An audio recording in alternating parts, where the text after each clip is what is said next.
Yo, what's up guys, welcome back to another video. This is a reaction to countries with the worst natural geography on Earth. And I mean, having the worst natural geography, there's many factors. I mean, for example, I used to think, well, I still somewhat think the UK's geography is pretty bad, or England's geography is pretty bad, because it's small. There's not really, I mean, but it's not, because it's an island, and that's one of those things, right? Like, being an island is still a very positive thing in terms of geography. There's probably some negatives to it as well, but in terms of protection and sort of putting you away from everyone else, it does kind of help.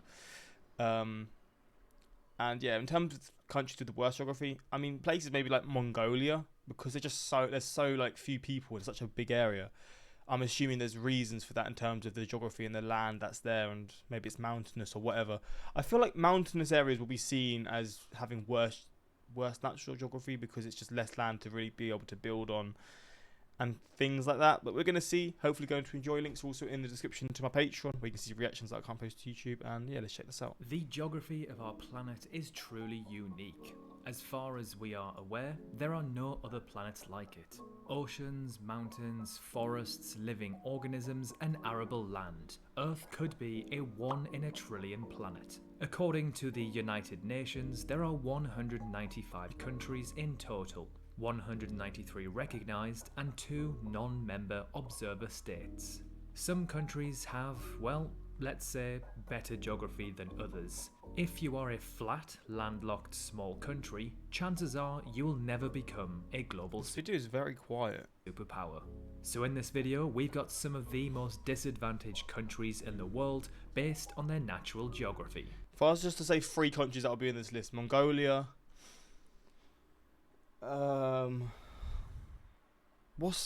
is it the Philippines?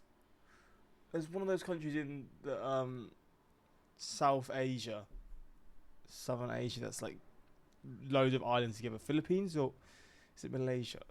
I don't know which one it is, so I can't really say. And then one more, Chile, because it's a very long island and a lot of it's mountainous. Yeah, that's what I'm gonna guess for. Starting off with the big one, Russia. Now, this one is pretty obvious. Is it?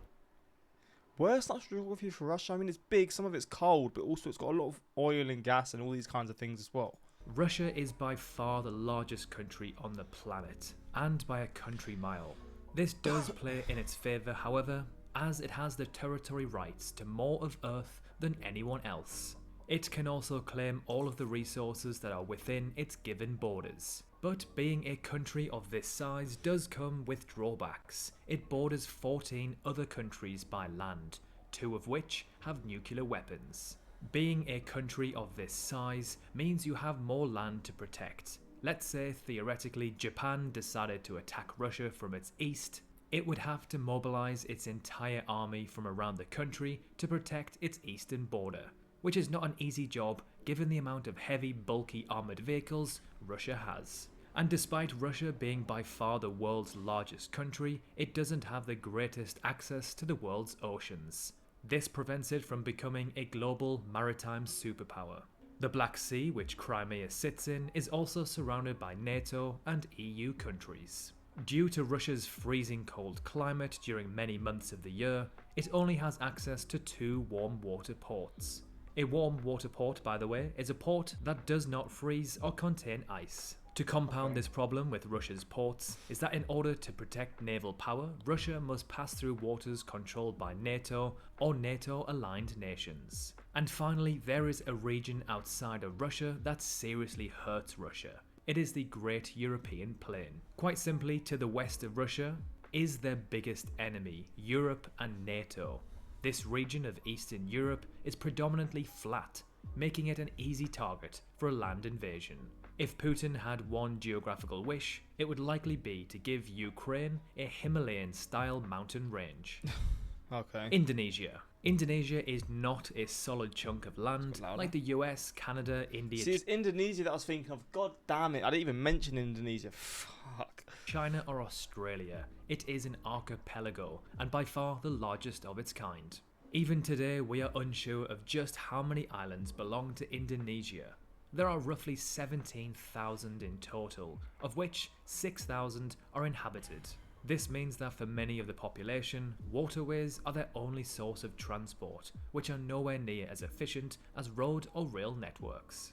Now, when you have a country which is separated by water within itself, each region will have its own distinct cultural identity, which of course is a great thing for cultural diversity, but when it comes to unifying a nation, it can cause problems. The distinct culture, languages, and religion. I need to shut the door. It's very loud.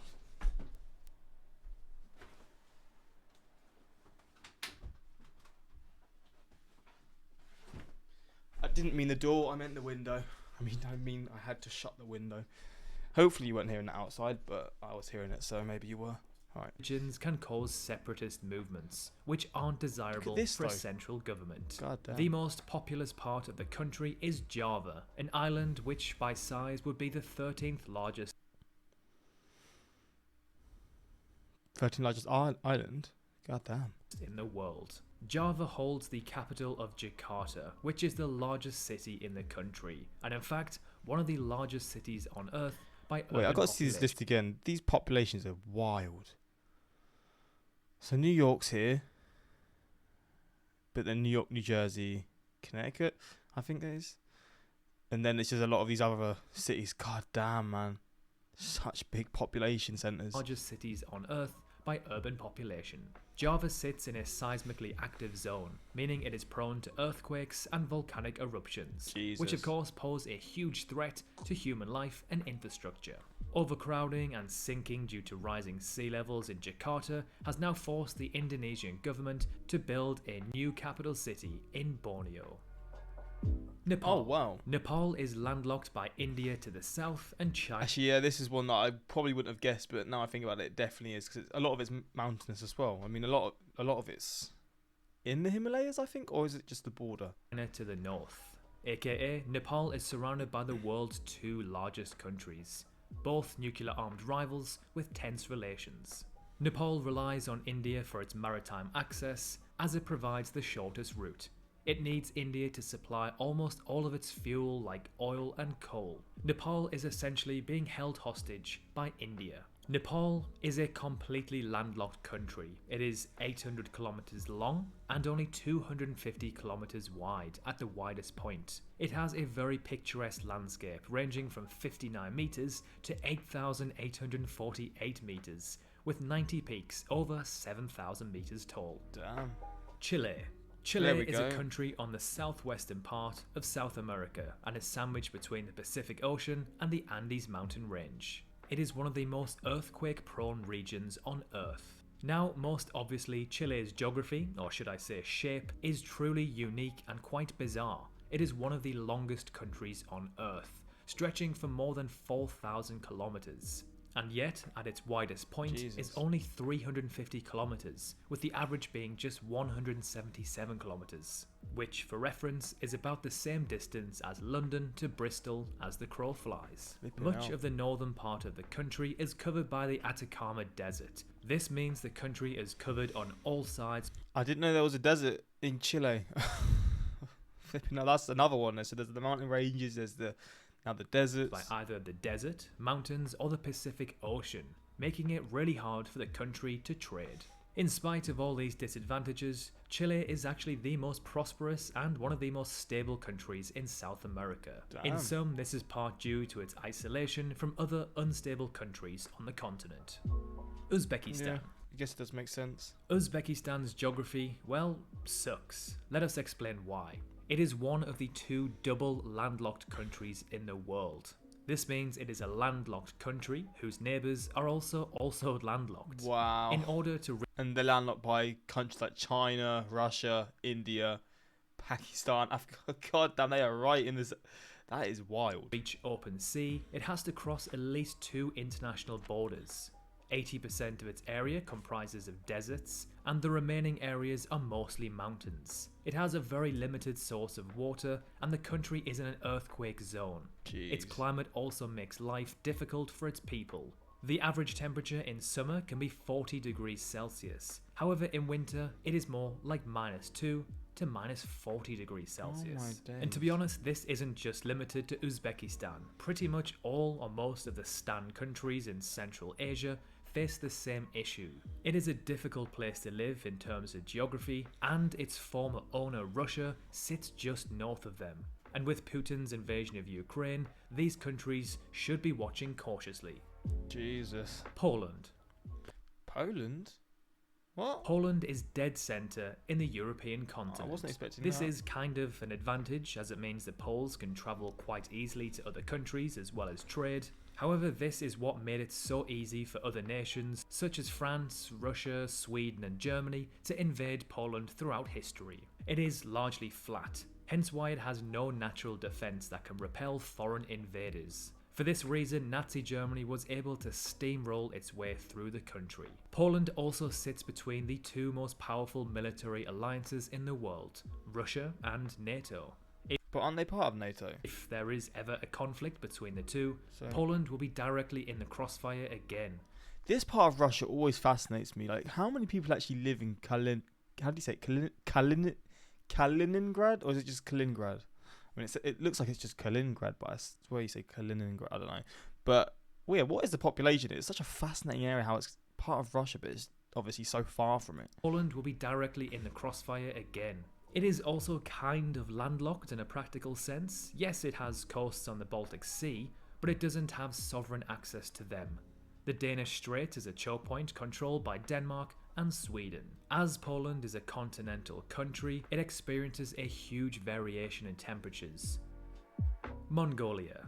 Here we go. Mongolia's geography is very similar to that of Uzbekistan's. It has no access to the ocean or sea. Although it's large enough, it faces water and forest scarcity, as the vast majority of the land is not suitable for agriculture. It has very harsh summers and winters, and around 1/3 of the country is desert. It is sandwiched between Russia and China, two nuclear-armed potential superpowers, and sits in an undesirable, almost forgotten part of the world. It's a good way to put it. Lesotho. Out of all So this is the one this country's surrounded by South Africa? the other landlocked disadvantaged countries, this African country has Yeah. a special disadvantage, as it is surrounded from all four sides by another country, South Africa. If they decided to block its way to sea or block the supply of goods in and out of the country, they would have no other way. Lesotho is a very poor nation and only has a population of 2 million. It doesn't stand a chance against South Africa. The Maldives.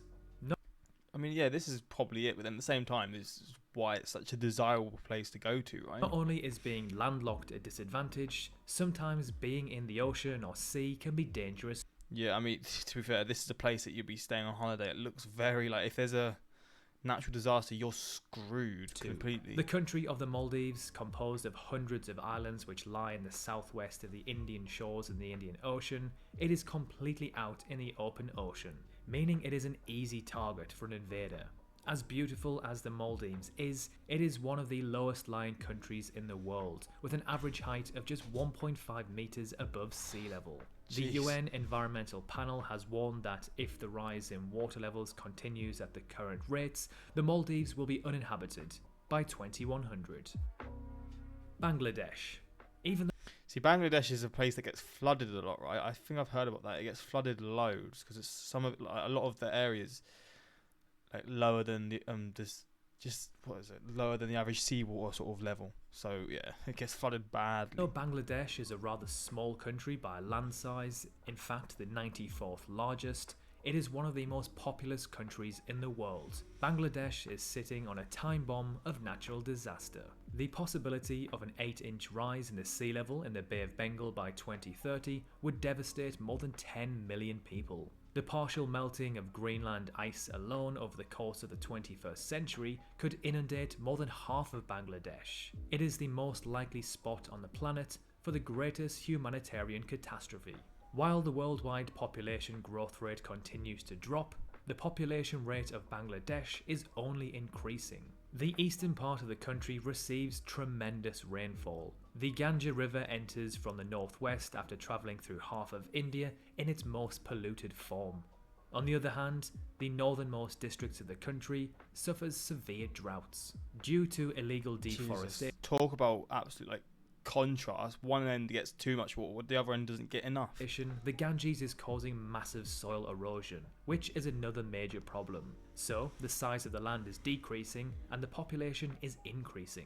Bangladesh is also prone to severe extreme weather, such as typhoons and earthquakes. And as Bangladesh is a developing, poor, extremely densely populated nation, these disasters can cause God damn, look at all the water here. It is flooded like crazy. monumental structural and human damage. Quite frankly, most countries on Earth are disadvantaged by their geography. Some are of course much worse than others. From our list today, which do you think has it the worst? Wait, so this wasn't like in order, it was just listing countries. I mean, the one mountain range that made Chile so thin is the same that have avoided like 2,345 wars with Argentina. That Atacama Desert has the copper mines that push the economy, and the long coast to the Pacific. Besides, its fisheries make Chile a hub for trade with East Asia. Also, all of this kept migration under control. Unreal. I don't know half these words. They invented airplanes. I mean, some of it seems very good, some of it doesn't. How do you say it? Uzbek? As an Uzbek, I can say that Uzbekistan's climate is pretty good. High temperatures doesn't really affect for people because we're far from oceans and humidity. That's a fair point. Also, we have 2 seasons of harvest because of sunny days. 300 out of the 365. That's why our fruit and vegetables are mouth-watering. See, there's pros and cons to everything, right? But yeah, hopefully you enjoyed this reaction. You found it interesting. If you're from one of these countries, let me know if you agree or not. But yeah, until next time. Peace.